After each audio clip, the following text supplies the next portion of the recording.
Hi friends, welcome to my YouTube channel. ఈరోజు నేను చెప్పబోయేది ఏంటంటే కోర్ట్ సినిమా గురించి. కోర్ట్ సినిమాని నాని గారు ప్రొడక్షన్ చేశారు.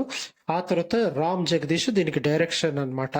సో సినిమా అయితే చాలా సూపర్గా ఉంది. దాంట్లో ప్రియదర్శి యాక్టింగ్ అయితే చాలా సూపర్గా ఉందని చెప్పొచ్చు. ఆయన ఒక అబ్బాయిని కేసులో వాదించే సీన్ అయితే మనకి చాలా ఇంట్రెస్టింగ్గానే ఉంటుంది అని చెప్పొచ్చు. సో ఇంకా ఆ తర్వాత వచ్చేసి ఈ సినిమాలో ప్రతి ఒక్కరికి లా అనేది తెలిసి ఉండాలి. చదువు రాకపోయినా పర్వాలేదు, అయితే కనీసం లా అనేది అందరూ తెలుసుకొని ఉండాలి అనేది వాళ్ళు ఖచ్చితంగా ఈ సినిమాలో మనకు చూపించినారనమాట. అది రియల్గా అందరికీ తెలిసి ఉండాలనేది ఈ సినిమా ఒక సారాంశం అనమాట. సో ఒక మేజర్ బాలుడు మైనర్ అమ్మాయి పైన ఏ రకంగా కేసులు వస్తాయి, అది ఎందుకు అనేది తెలుసుకోవాలనేది అయితే లా కంపల్సరీ మన దేశంలో ఉండాలి. వేరే ఎడ్యుకేషన్ లాగా లా ఎడ్యుకేషన్ కూడా ఇవ్వండి అని ఈ సినిమాలో వాళ్ళు ముఖ్యంగా చూపించినారు. సో ఇంకా ఆ తర్వాత చెప్పాలంటే శ్రీదేవి యాక్టింగ్, కొత్త యాక్టర్ శ్రీదేవి యాక్టింగ్ కూడా చాలా బాగుంది అని చెప్పచ్చు. ఇంకా నాని గారు తక్కువ బడ్జెట్లో మంచి సినిమా అయితే ఇచ్చినారని నేను చెప్తున్నాను.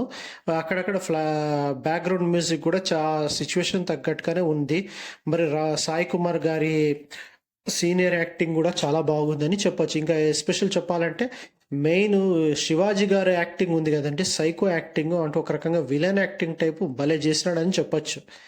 ఆయనకి మరి ఇలాగే ఎన్నో సినిమాలు అవకాశాలు ఇవ్వాలని నేను కోరుకుంటున్నాను. ఇంకోటి ఏమంటాడంటే ఈ సినిమా వచ్చేసి ప్రజెంట్ జనరేషన్కి అయితే మంచి మెసేజ్ని అయితే ఇస్తుంది. సో ఇలాంటి మరెన్నో అప్డేట్స్ కోసం నా యూట్యూబ్ ఛానల్ సబ్స్క్రైబ్ చేసుకోండి. Thank you. చెప్పేది సార్.